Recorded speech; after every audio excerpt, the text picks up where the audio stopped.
Tay, ayos lang po kayo, Tay. Tay. Tay. Tay. Tingin si tatay. Wala ko susi.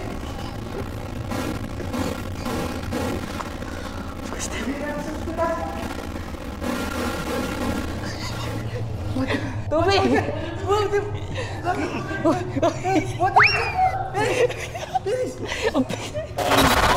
Tay! Tay!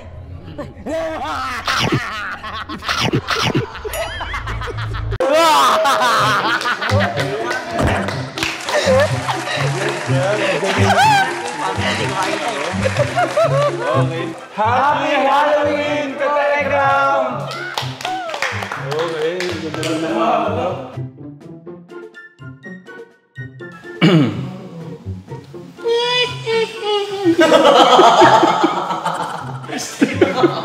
Kuya, no?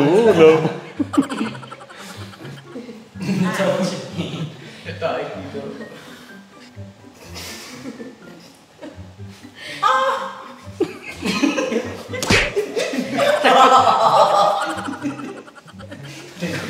Talo na.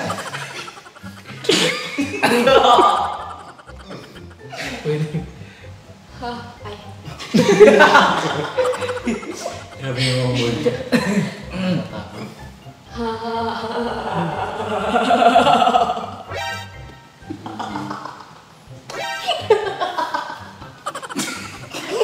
Ito na nag-iis. Tawa. Hindi ako natawa sa... Natawa sa sarili. Sige, stay.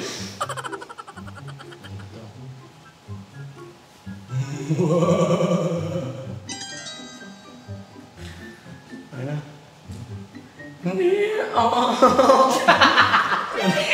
Kuya naman siya. Nabigyan mo. Ano ba yung dito? Hindi ko magawa. Ano ba yun?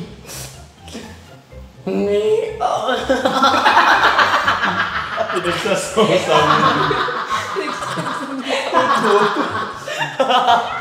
Okay na po yun. mo ah. Okay na po. Meh! May nalig. Kasi flashlight mo. Ay, naku! Ano ba ito? Doon na lang po sa camera. Sige no, makayos no. Hindi na sunod.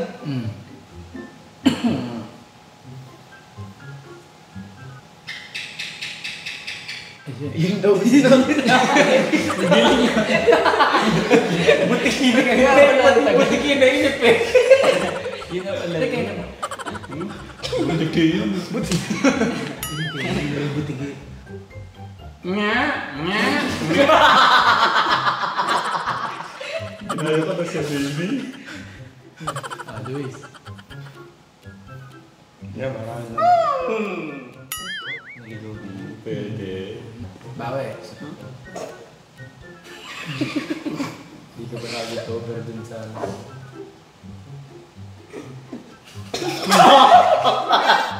Bulungan ka.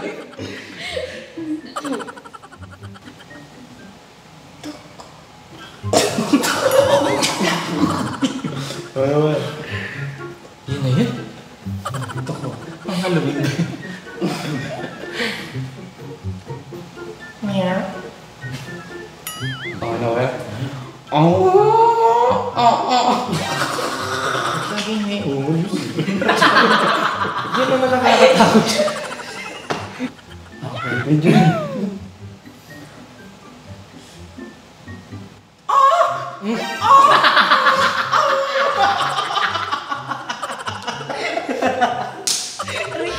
Tawa yun.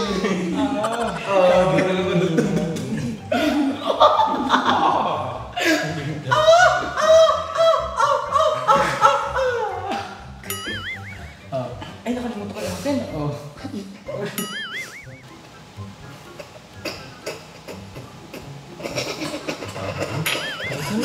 Nakagawa na sila ng dalawa. Wala pa nga. Ikakaligigan sila ng dalawa.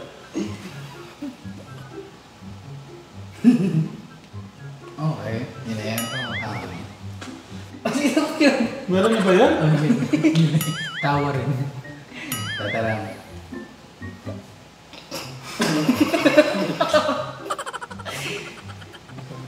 Ayaw lumabas ang utot ko eh. Pero pwede ba itong utot? Hindi. Hindi na. Pero dapat sa bibig. Nabi tayo.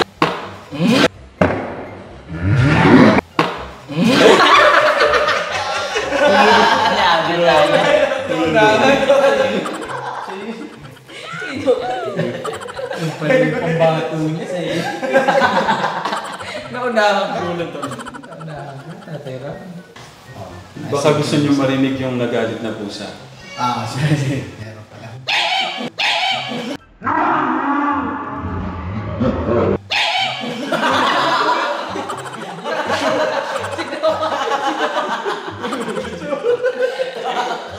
Gulat eh. Galit eh. Bigla.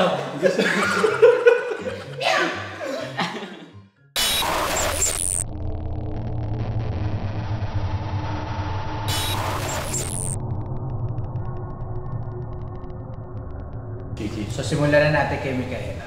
Ano ang Yung kwento? mic. Ano yung nakakatakot mong karanasan? Sa akin po di siya nakakatakot pero sa iba nakakatakot. Dati po kasi di ba nung... Practice ka lang. Dati. Okay, give you. Seryoso. Dati po dun sa may room, di ba po eto yung dati, room nila Tito Ram, tas yung dito to. Yun dun sa room natin kuya dati. Yun daw. Tas meron pa dun na parang igaan to, tas dun ako dito sa may baba. Kapag po nakaiga ako, tas parang nagpupuyat. Meron po nagpaparamdam na matandang lalaki na nakatayo sa sulok.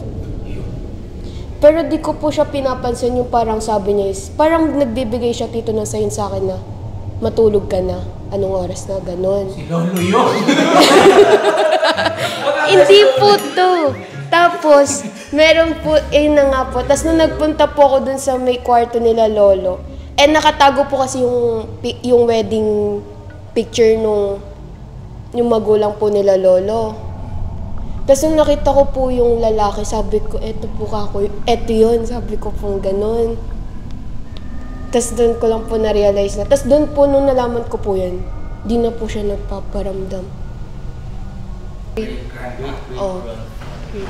Steve, ikaw, ano ang nakakatakot mong karanasan? Alin kaya doon? Yung pinaka nakakatakot. Nung bata ako, nagtatago-taguan kami. Pero ito ang story niya? Oh, isa sa pinaka nakakatakot. Nakatago na ako sa may iskinita. Yun pala may aso. Nakakbo ko. Narating kami hanggang Baroba. Tapos nasubsob na ako. Ang gisa nasubsob na ako. Pumasok ako sa isang bahay. Dire-diretso ako sa loob. Pero totoo yun, Tito. Hindi mo kilala yung bahay mo. Hindi ko alam yung bahay to para ma-save ko yung sarili ko eh. Meron dating magka-coworker si Tita Lisa. Pumunta sa computer shop. May pinakitang picture nung anak niya na nag-selfie sa simbahan. Tapos, pinakita sa, ay hindi pinakita. Nakita ko yung picture. Merong, nakaano siya, yung parang sa dako yung kalahati ng muka. Nakatakip yung buhok. Tapos sa likod niya, merong parang nakadungaw na ganun sa likod. Tapos sa dako talaga siya. Tapos simula nun talagang takot na takot ako eh. Kasi nasa picture talaga siya. As in, ang ginawa na lang nun, pinasunog na lang yung picture.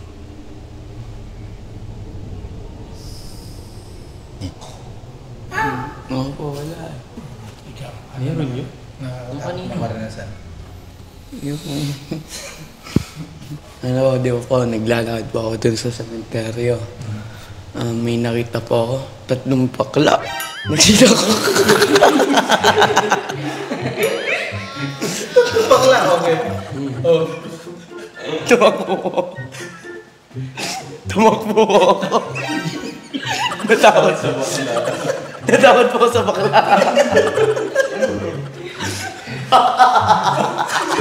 Talagang totoo sa iyo Ito karanasan ko doon sa lumang bahay. Ganito. Mag-isa lang ako noon sa bahay. Tapos naglatag ako ng kama doon sa may sala. Tapos nakatulog na ako, di ko namalaya. Tapos na sa gilid kasi noon may bintana na may kurtina, yung lumang bahay, yung ganun. Pag nahanginan gumaganon yun eh. Tapos nagising ako, biglang may white lady sa ulunan ko. May lipad siyang ganyan. Tapos first time ko kasing experience yun eh. May white lady, lumulutang siya, ganun. Tapos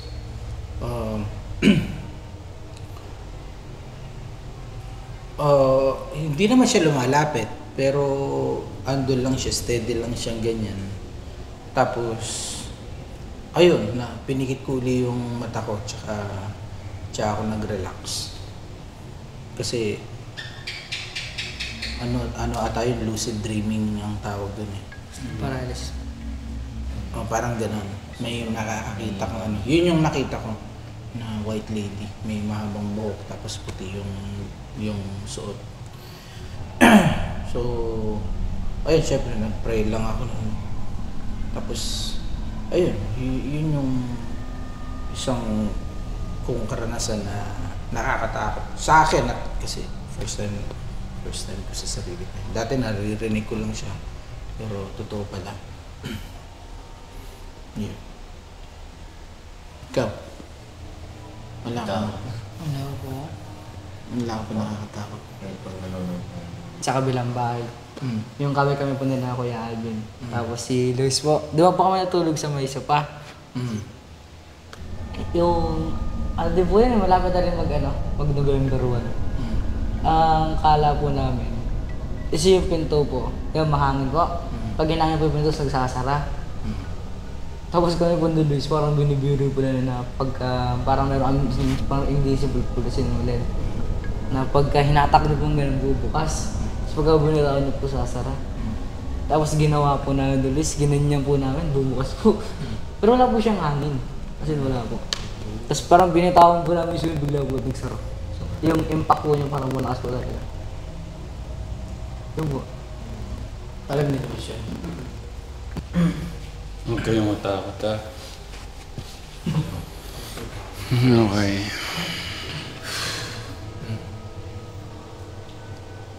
Pero lahat kayo naranasan yung lahat ito eh.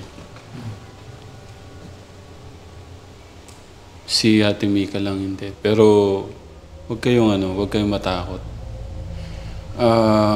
Nangyari to sa lumang bahay din. Tapos, naliyata ako nun eh. Grade, mga 10 years old ako, 10 taon, o 9, ganun, o 8, hindi ko maalala.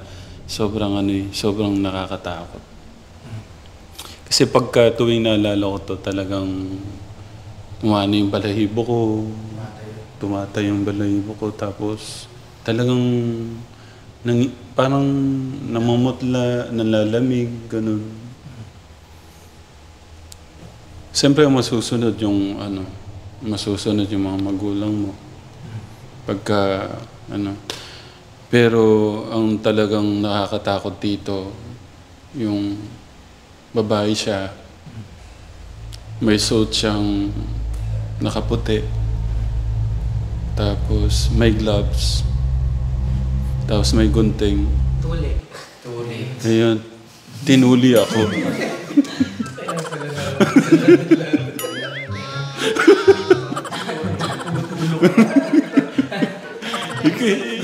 Ikaw naman, gagawin naman. Nangyari po talaga sa akin dito. Ano po? So, nang isda po kami sa sapa doon po sa amin dito. So, nakahuli po akong malaking isda. So, ang saya ko po, parang sumisigaw-sigaw po ako dito. Sa gubat po yun eh. Sigaw po ako ng sigaw. So, pag uwi ko po ng gabi, so natutulog na po ako. Parang yung, pag nakapikit po ako, parang yung, nakita kong puro puti lang to. Tapos merong picture na ganyan. So, tapos parang minarinig ang tumatawag sa akin. Tapos nagpala po ako yung mama. Sabi ko, ihi lang po ako. So, sabi na, doon ko lang sa labas umihi.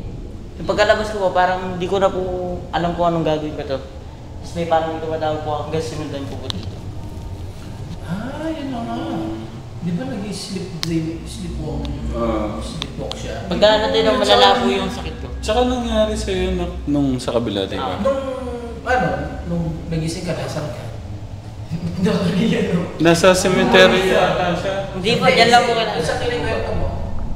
Sa dito, sa may dalawang puno po dun sa amin dito. Nandun ka? May gusto pala akong i-share sa inyo. Ito yung, sa mga katekram din natin, alam ko baka may nakaranas din sa kanila nito. At ano yung pwedeng gawin natin, ganun. Ang sa akin, at naranasan nyo na ba yung parang sumisigaw ka? Parang sumisigaw ka sa panaginip. Kasi parang mamamatay ka na eh. Hindi ko alam kung anong nangyari sa akin nun. Parang may nangyari sa akin. Parang yata? Parang mababangungot yata ako. Parang ganun yung pakiramdam. Tapos pinilit ko talagang gumalaw, sumigaw, magsalita. Sa kakaulit-ulit ko, yun na gano'n. Tas na gano'n ako. Yan. Ako na-experience ko. Kaya na-experience mo yan. Ikaw, kuya. Hindi pa? Ikaw na. Hindi pa. Ikaw, ate mo, ikaw. Siguro po yung parang nahulog. Ayun, yung parang Mm. Tapos pinagagalaw, yung lucid dreaming, yung possible ganun, yung sumisigaw ka, di mo marinig yung boses mo, gusto mong igalaw yung katawan mo, di mo magalaw. Tapos minsan, yun nga yung worst, may mga makikita kang mga elemento. As in, literal, parang nakikita mo yung katabi mo, hindi mo magalaw yung katawan. Yung ganun. Parang nandun ka pa rin sa real, mo talaga. Pero wala kang makukontrol. Parang gising yung diwa mo, yung katawan mo. Tulog. Ang solusyon dun, Tararan, kapag daw gano'n, isimulan mo sa mga daliri daw. Daliri sa paa, kamay. Doon ka magsimulang paggalawin. Tapos, kalmado ka lang, huwag kang papadala ng takot. Relax lang. Tapos, ayun, tapos mag-pray after. Okay. Paano? Ayun. Teka lang, natakot po ba kayo? Kwento rin namin. Yung mga katekram kayo natin, ano naman yung nakakatakot na kwento nila? Yan, share nyo naman katekram yung inyo pong nakakatakot na kwento po ng buhay nyo. Kahit ano lang. Yung ganun, yung naranasan natin, ganun, nakakatakot yun. Paano kung di ka na nagising? Di ba? Ako na best kong naranasan mga Mm. 5 times. Kasi nakakatakot eh, pagka nakaramdam ka na ng ano. Pero sa bagay, wala namang tatalo sa kapangyarihan ng ating Diyos eh. Kaya magtiwala lang tayo sa ating Diyos, sa ating Panginoon. At muli, magpalain po tayo ng ating Diyos. Ingat po lagi. Mahal po